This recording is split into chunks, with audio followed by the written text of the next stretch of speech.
But usually there's a team or two that do have that gas, and that pace is usually being pushed at this point.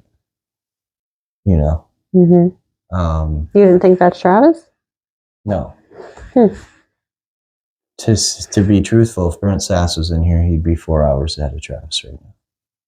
Welcome back to our kitchen. And here we go. What are we at? Day 5? I think we're on the end of day 5. Really? Yeah. Sunday, Monday, Tuesday, Wednesday, Thursday. Crazy. Day 5. Teams are off their 24. Going by slow, but it's going by fast. Mm-hmm. Most teams are off their 24. What are we thinking? Just getting shook up. Shaking up, shaking down. We have, yesterday on the podcast, I said Travis Beals was going to win a nice dinner in Ruby. And yeah, that's not going to happen anymore. That's not going to happen. Mr. Petite proved me wrong on that one. He pulled a Nick. He pulled a Nick. He's hungry. He's literally hungry. Literally hungry. But this is not surprising. Nick just, who the heck knows what he's doing. Yeah. But he has stated in the past that his dream 24 is in Caltech. It'd be interesting. Mm-hmm. My bet is that he stops in Ruby. Probably. But I don't know. He could take an 8 there and keep trying. Yep. I remember him saying that.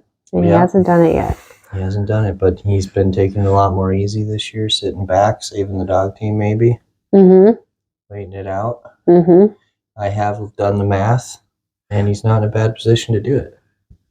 No. V24 and Caltech, you don't need much rest leaving there. No. To know him, and he can make some pretty big moves. Yeah, it would be cool to see.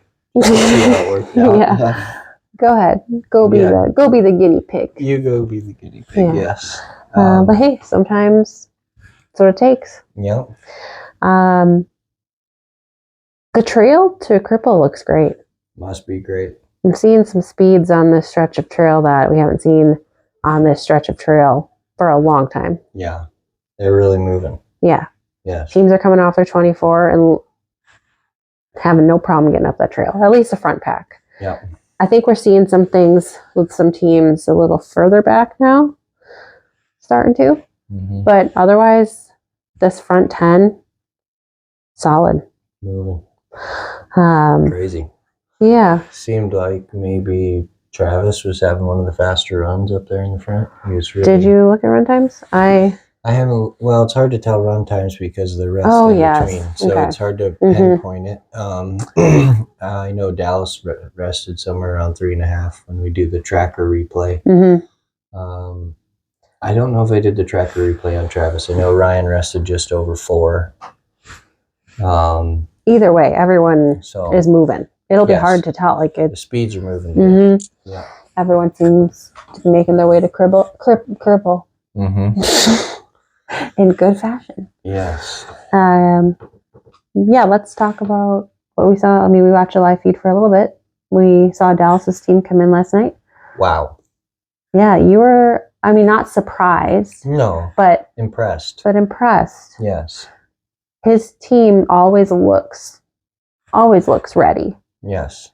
But they had a certain pep, I think, that they don't always have. Yeah. And they were, especially without a 24 that far into the race, they were on fire, looked like. Yeah. Yeah. There's dog teams in this race that look on fire when they come into a checkpoint, but Dallas's dog team's not normally super animated. Yeah, they're definitely on point and leaning into their harness and ready to go, but they're not always crazy. And this time they were like pulling the hooks out. Yeah, dragging Dallas. He almost lost him. So Dallas got there last night, had a nice peaceful rest throughout the dark hours, and started sharing the checkpoint this evening. He pretty much had the 24 to himself for the majority of it, and that can be really nice because hanging gear up in the tent and all that is pretty limited in those remote checkpoints. So he was able to dry out, probably brought his dog harnesses in and everything and dried them out. So that's a pretty nice. Yeah, that'll pay that's pretty dividends nice for thing him that and did. for his dogs. Yeah, and yeah, that's the other thing with the dogs. When you're in a checkpoint alone, I had it last year, and I Iditarod. There's no one waking up your dogs. They're sleeping as much as they want to sleep throughout that 24. You're not sharing with anybody or any other dog teams getting up, etc. What do you think about Travis pulling into Cripple and leaving Cripple? I was a little bit surprised. Yeah, it's an interesting move for sure. The heat of the day. I mean, the beginning of the heat of the day. I always figured that 3 to 6 in Alaska that time of the year, 3 to 6 o'clock is the hottest part of the day. Mm-hmm. Sun was beating down. Um, you could tell that his dogs were warm. Nothing bad at all, but definitely warm. That they could have used the rest. It probably would have been good, but They looked like they could continue yeah, on. I mean they were moving fast coming in there. But it was definitely a decision he had to make. Yeah, I mean they weren't that. When we saw them coming to every other checkpoint on the race so far, they were just harness banging and screaming. Well, or just looking, or just like standing up ready. Yeah, hyper. Mm-hmm. This time they were not. Yeah, I was kind of surprised that it would be really hard for me to ever want to load up my sled with a heavy load and go into the heat,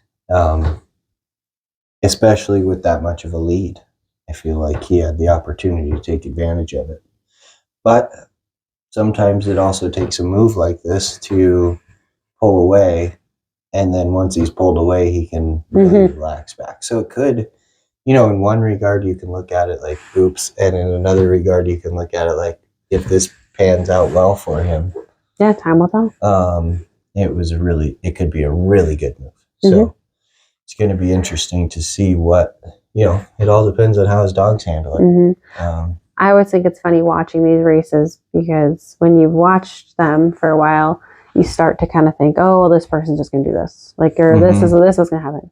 And you're continually surprised every year by people doing other moves that you're like, oh, well, that's interesting. Every time. And yet you still go into the race and you're like, okay, they're going to do this move, this move, this move, this move. And then they keep you on your toes. Travis had a 6-hour run into Cripple.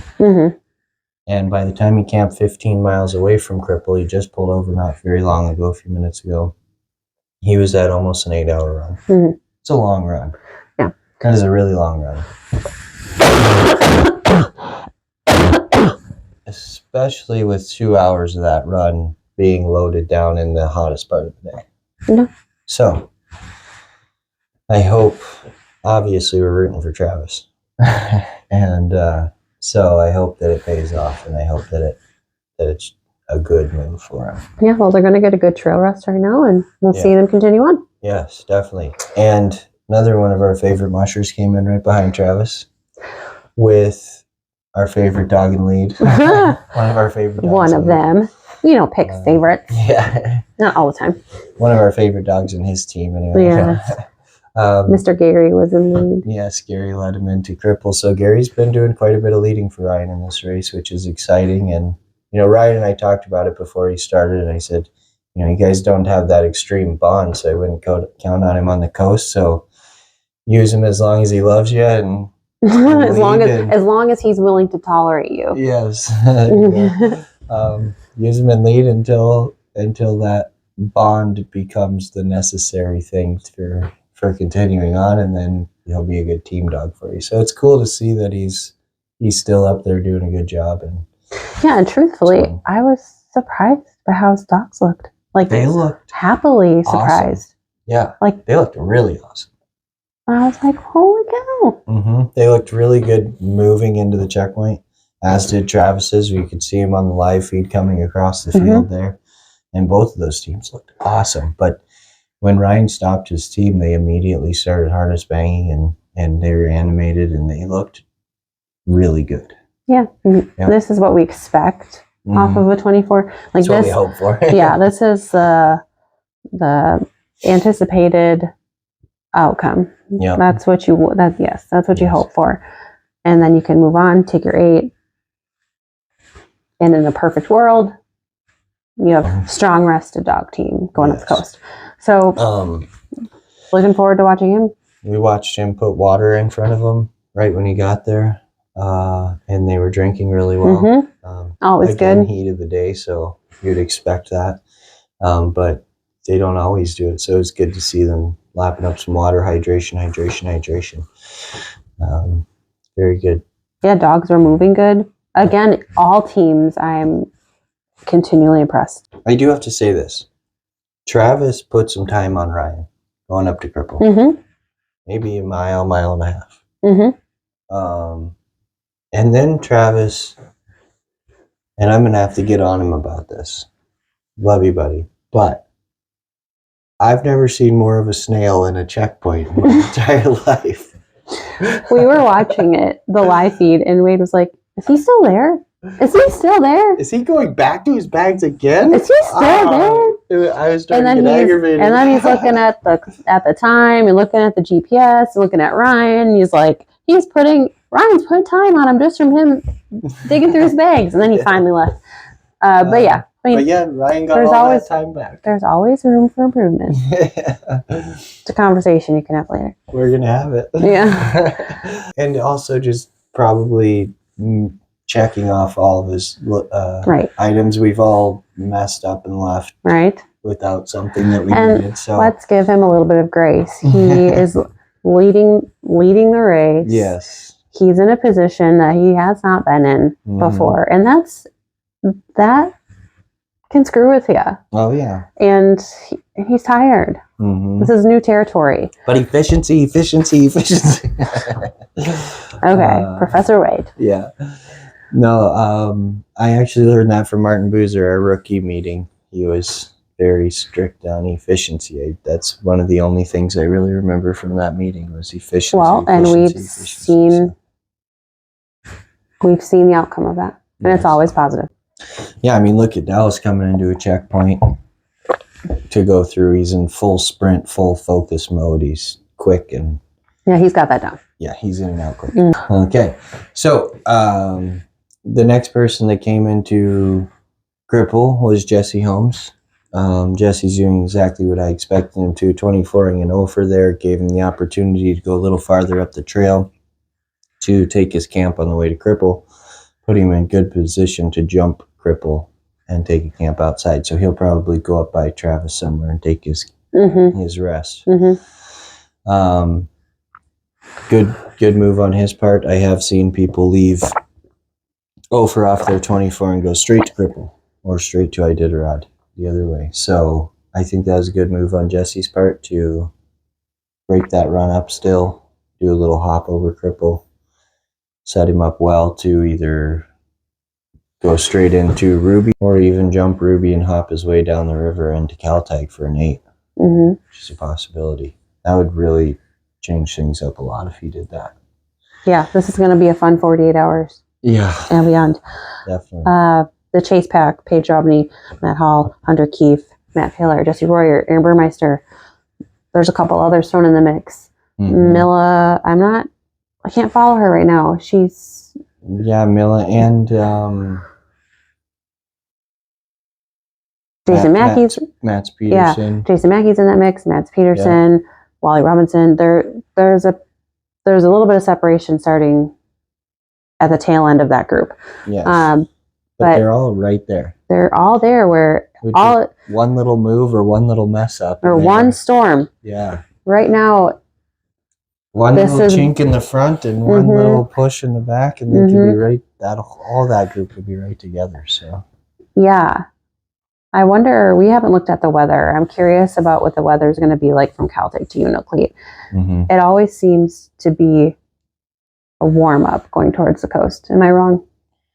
It depends. Yeah. It seems like teams get warm going that way more often than not. Yeah, it depends on the wind. If there's heavy wind, then the warmer temperatures don't affect as much. That's a long stretch of trail. That how a team, I think, navigates Caltech to Unalakleet Very important. is a nice indicator on how they're going to finish up the coast. Yeah. And, thinking more about it, those rolling hills coming into Unalakleet, yes, usually the sun is beating down on you. It's hot. And you're in the wide open for quite a while. I just, from what I've heard from you always, is that's always a difficult stretch. And it's always the teams who dominate that stretch of trail that are contending for the win. Always. Yes. Always. That stretch. Very important. Yep. So we're getting there. Yep. And these next moves are going to dictate that. Yeah. I mean, a lot of times we've seen dog teams dominating the race into Katna, and they've lost their steam by the river. We've seen a lot of dog teams dominate on the river and lose their steam by the time they get to the coast. It is management that needs to be pinpoint. Yes. I mean, you get that high energy dog team early and you think, we got it, and you use it, and then it's like, wait, we don't have it anymore. So managing it and keeping that high energy dog team, a high energy dog team, is very important. People have been talking, there's some chatter about Paige Jopney. Sounds like she came, even prior, I think, to her 24, she was building, I want to say, since I pay attention, from Roan. Yes. High speeds anyways. And maintain, Yeah. She maintained really well. Yes. Maybe a little bit conservative. And now she's... in the resting. Now she's turning on the burners. Yeah. Keep an eye out for Paige. Yes. The one thing that I do see with those high-speed dog teams, and I know this really well because I've had them in the past, is they're high speed on the trail, but that takes a lot of energy to keep that speed up. And so it takes some extra rest. And if you start pulling rest to catch up instead of relying on your speed, you can lose both really fast. And that's a good point, especially with how nice the trail is right now. We're going to start to see speed management and how the recipe for that it's very easy to go too fast. Yeah. Like, I think right now, like, these speeds that I'm seeing coming into Cripple, I'm like, wow, that's gorgeous. But what's it taken out of the dogs? Right. And is longer rest going to be necessary? Remains to be seen. Yeah, and the other thing on that is, with higher speeds, you end up maybe losing a few extra dogs. So I think with the higher speeds, if you're not managing it well, you could end up returning more dogs that way when it's easy to go faster. Yeah, but so far dog numbers are great. So far, but we could start to, maybe we'll start to see. Yeah, I mean, a few teams last year, like to use Ryan for example. He had 12 as 14 all the way to Unalakleet last year. What did he finish with? Yeah, remember 8 or something, I think. So, keeping that high dog number is really nice. But some of the things you do early in the race take a toll later. And so we see that start catching up to teams at some point here. Yep. But, yeah, insane. The speeds, trail speeds. And I think, overall, this is a pretty conservative race for mushers. Seems like a fairly conservative race this year. To be honest, I haven't been really keeping track of times from year to year. But well, we know what Jesse Holmes was planning on doing to be 4 to 6 hours ahead of everybody, and he ended up revamping that, leaving Nikolai for whatever reason, probably a good reason. Well, he said on the insider video that the gas wasn't there. Yes. He could tell. But usually there's a team or two that do have that gas, and that pace is usually being pushed at this point. You know. Mm-hmm. You didn't think that's Travis? No. To be truthful, if Brent Sass was in here, he'd be 4 hours ahead of Travis right now. Whether or not that's something that's sustainable, right, is a different story. Mm-hmm. But that's the pace that would be being pushed right now. Do you think that's what Jesse prepared to absolutely battle against? He was prepared to battle Brent at that schedule. Hmm. I think that Jesse and Brent are very similar in race style, mm-hmm. or have been the last year, 2 Mm-hmm. years now. So, yes, that's what Jesse was preparing for, and that's the pace that would be getting pushed right now if Brent was here. Mm-hmm. Guarantee it. So, in my opinion, yes, it's a much more conservative race at this point in time than it could have been. Okay. Yeah. Oof, just day 5. It's just day 5. Yeah, I followed the Iditarod in elementary school, and I used to sit in front of the tracker. I remember sitting in front of the tracker on Ramey Reddington's computer at 4 a.m, clicking refresh every 10 minutes. And what are they doing now? Where are they at now? So, I've been here and done this quite a bit, just not in the last 12 years. Mm-hmm. Yeah. But yeah, it's as I remember it, except for now I have kids and like to sleep at night. So it's been fun to see how many things I've said that got repeated by mushers on the trail. That was funny. That's been funny. Well, I mean, good job. You know what you're doing. Yeah. You're good at your crafts. Yeah. Yes, that's good.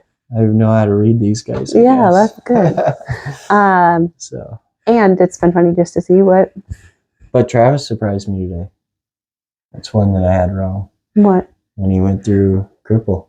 That was a surprise to me. Yes. I was not guessing that at all.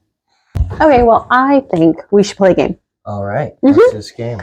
So I had our good friends at ChatGPT, whoever they are, generate a list of celebrities and people of influence and who may or may not make good Iditarod mushers.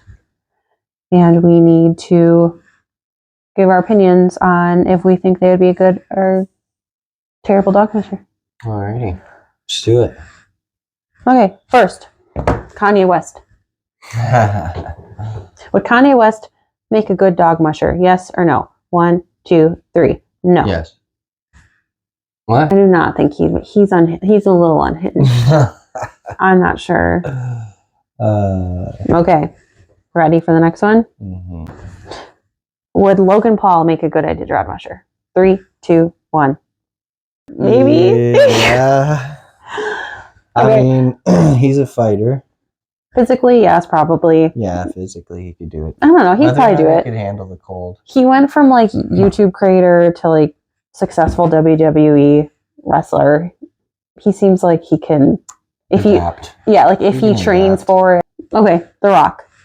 Would The Rock make a good Iditarod musher? 3, 2, 1. No. Why? He weighs like 500 pounds. Yes. He would need like a 30 dog team. Yeah. And he eats too much food. He would definitely go over the drop bag limit. Right. Also, when you have that much muscle, it's really hard to stay warm. Or do a little chunk on your bones. A little dad bod? A little dad bod. Helps you keep warm out there. We might have been discussing some musher dad bods we're seeing out there. Yeah, there's a couple coming up. It's all right. You know who you are. It's all right. Yeah. Trust me, it's all right. I know all about it. Do you know who David Attenborough is? No, absolutely not. He's like the Greg Heister of BBC, like those Nat Geo documentaries, where he's like, the whales all migrate to Alaska. Yes, I know who that voice is. I don't know who the person is. Would he make a good television? I have no idea. Obviously, he'd be observant and give some intense commentary. Yes, and he'd come out with probably some really good footage and commentary from the race. So that'd be maybe exciting. not a good dog musher. But I have no idea. He's got to be older. Okay, yeah. I think he is old. Steve Irwin. Would he make a good Iditarod musher? 3, 2, 1. Yes. Obviously. And his boy. Oh, his son? Elon Musk. Would he make a good dog musher? Oh, sorry. Start over. That's okay. Just say why. No, not Elon Musk. But Elon Musk would create an awesome dog sled. Probably. The Tesla of dog sleds. It would drive you. I think Elon Musk would be absolutely awful to listen to on The Insider. Okay. Would Jack Black make a good dog musher? 3, 2, 1. Yes. We don't even need to say why. Man, that'd be fun. Do you know who Flava Flav is? Heard of him? Flava Flav. Okay, never mind. Would Will Ferrell make a good dog musher? 3, 2, 1. No. He's kind of a wimp. Well, you get blown over. Yeah, and I think he's just kind of a baby. He's a big guy. Yet tall. Be like a wind sail. Like aerodynamically wouldn't work out. Let's finish this off with who do you think on influencer people, who do you think would be the best one to have?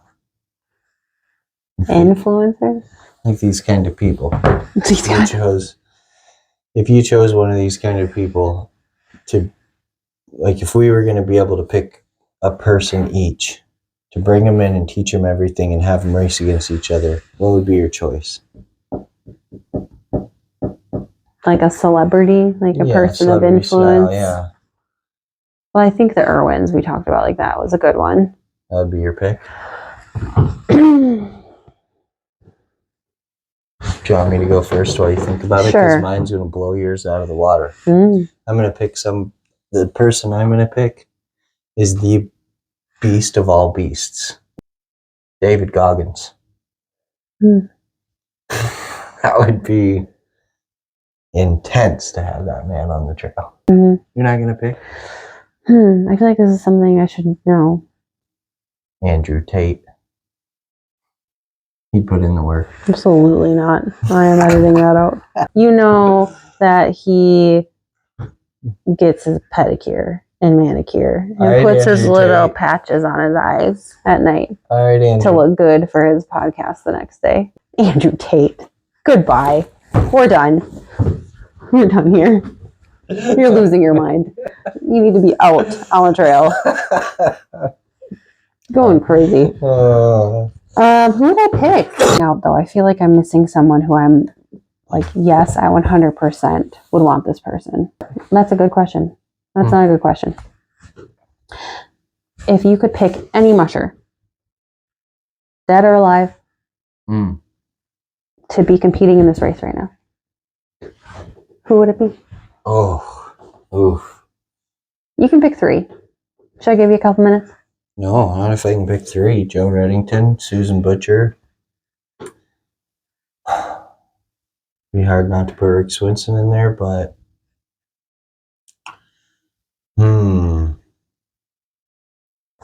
Rick or Jeff. Be tough. I have mine. Let's do it. Ellie Zirkle. Lance Mackey. Oh, Lance Mackey, of course. You said you had 3. It's Tim really Osmar. hard. Tim Osmar? Yeah. There you go. Yeah. His competitive day, he was in there. Really good, yeah.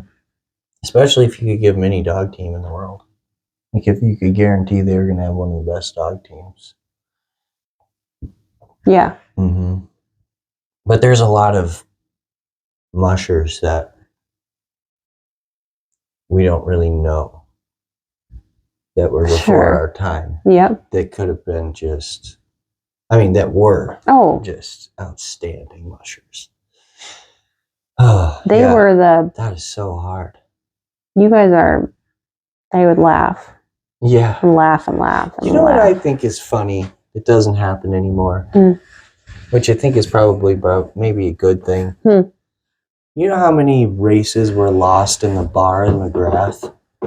Oh, yeah. 20 years ago, 30 years ago. I did not know that until I started watching, like, all those old Iditarod documentaries. Oh man. Go on the depths of YouTube and watch old Iditarod documentaries. They're out there. Not only is it comical, well, they're comical. We've come a long way. Yes, a long ways. But look how far we've come, baby. Yeah, I mean, the Iditarod, they ask why it used to take so long to get to Nome, and everybody will say it was trail conditions and marking and gear and dogs and all this stuff, but I think the mushers just got serious enough to stay away from the bars. Or it became a thing. Yeah, and maybe became a rule. Yeah, it became a rule. They blow into a breathalyzer if they suspect you of being drunk on the trail now. Oh my gosh. Back then it used to be, this 24 is definitely going to be a 48 by the time we leave the bar. Yeah, there was a lot of races lost then. And that's another thing is, looking at that era of dog mushing, how many of those mushers should have won the Iditarod? They never did. But you know what? They had a good time. They did have a good time. I think this leads perfectly into your rookie experience at Eagle Island. My whole rookie experience. Yeah. If you, throughout the days, we might be able to piece together Wade's whole rookie Iditarod. Yeah. And he certainly needs to write a book. Oh. Just about more than that. But who was it? Mike Williams. Mm-hmm. Every time he would see me, he would say, I always remember Wade sleeping like a baby in Eagle Island. Yeah. And how long did you spend in that checkpoint? Only 50 hours. 50 hours. Only beat by one person that I know of, and that's Mitch Seavey. I think he spent 55 hours there one time. Why did you get stuck in Eagle Island for 50 hours? Well, it was a really bad windstorm. It took me 13 hours to get there. I kept falling asleep a lot. I was only 18 years old, mind you, and I had very little clothing on. You started the race in Carhartts. Yeah. Yep. It's very easily freezing to death, and I should be laughing. No, it's fun. It's funny. Oh yeah, Good. You have fun. I'm good when you're dying. Yes, yeah. Okay. But anyways, I woke up. My dogs were stopped. So really bad windstorm. You fell asleep. Yeah. You woke up, and your dogs were just standing there. I started yelling to go, and I was yelling because it was windy and blowing. And you didn't think they could hear you? And stuff, so I was yelling really loudly, and I was pushing my sled and trying to get them to go. They were just standing there, and I'm like, what is wrong with you guys? You're not you don't do this. And finally, I'm like, all right, take a deep breath, see what's going on. And I take a deep breath, and I look to my right as, I think it was John Corda, Jim Galley, and Tyrell Seavey were there. And I think it was Jim Galley put his hand on my shoulder and said, hey, Wade, is everything okay? And here we were sitting in the middle of the checkpoint. And I'm sitting, come on, let's go. Trying to mush right out of there. And the dogs are like, are you crazy? So 13 hours of running, and I wake up in the checkpoint yelling to go. And yeah, it was so anyways, there was a huge group of mushers in the checkpoint. And because were people holed up? Yes, it was storm? People were held up. And then I remember walking into the checkpoint, or walking into the tent to go to sleep right after I got there, and it was completely full, the whole tent. And somebody got up to go to the bathroom or check on their dogs or do something, so I laid down in their spot and went to sleep. The next thing I know, they're laying on top of me sleeping because there's nowhere else to sleep. And they were like, all right, fine, you want to take my spot? I'll just sleep on top of you. And I'm sure they tried to wake me up, but it didn't work. So who was it? I have no idea. That's a hard no. I would not fly in 2024. No. But anyways. Well, I wouldn't have minded. I was in a good spot sleeping, and they laid on top of me. Got warm. You're like, go for it, buddy. I was in a little cold tent. It was all good. All right, this could get weird. And the ITI guys, I'll never forget when the ITI guys showed up and walked into the tent. I left the tent. Because they smelled so bad? Oh my. So, well, here we go. After being in Eagle Island for a little while, I decided to get up and head out. And the volunteers started talking to me about how it wasn't a good idea for me to leave because there was a whole group of mushers held up in between Eagle Island and Caltech. I didn't have the brains then to talk them into letting me go, but they wanted me to sit and wait for Tim Osmar and Rachel Skidoris, who weren't too far away, and then travel together with those two. Because you were a rookie, and they were probably like, this guy's going to go and I was dressed in Carhartts. And, Mm-hmm. yeah. And I was kind of getting a little bit frustrated of like, no, I'm going to go. This is a dog race. I'm heading out. Sorry, but not sorry.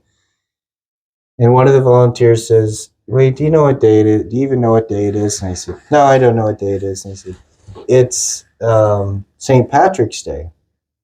And I was like, okay, what does that have to do with anything? He said, well, we like to celebrate St. Patrick's Day with wild turkey. And he said, well, that's cool, but I'm only 18 years old. And he said, 18, you're on the Iditarod. You're a man. Here's some wild turkey. And 50 hours later, I headed out of Eagle Island. Was it at least clear skies? It was nice out, yeah. I bet it was. And I bet it was nice out, and I bet you were feeling like junk. Did you finish the race in your Carhartts? I don't know. I think I got some snow pants into Unilcleat, but I can't remember if I decided to put them on or if I said, no, it's a Carhartt year and kept going. But yeah, there were some snow pants in Unilcleat, but I can't remember. I don't think I put them on. I think I sent them back. Okay. Yeah. So, 50 hours in Eagle Island, that's what it was. It's a fun time. Jesse Holmes on his way to rest, and Paige Dropney went through. I expected that because of where she camped. Oh, she did camp a little bit higher up, further up. But I kind of figured a couple other of those guys would go straight through. Who do we got in Cripple right now? We got Pete, Ryan, Dallas. That's it. And Hall. There's going to be one more. Matt Hall. I kind of expected Matt Hall to go on through, But, you know, like I mentioned earlier, Ryan, well, obviously Dallas ran through the night, but Ryan, Travis, Jesse, well, maybe Jesse, yeah, because he started earlier. Mm-hmm. They all ran through the colder part of the day. Yeah. And I was curious, and we saw how that sun was being down in Cripple, and I was curious on how the warmth was going to affect some teams. So, maybe he's giving them some extra rest. And Matt's from a pretty cold spot, so probably better for him to wait it out. Miller and Jason Mack. And Milla's now moving.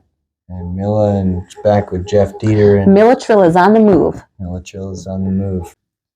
But awesome. Day 5. Good race. It's a wrap. Good times. See you tomorrow. Yes.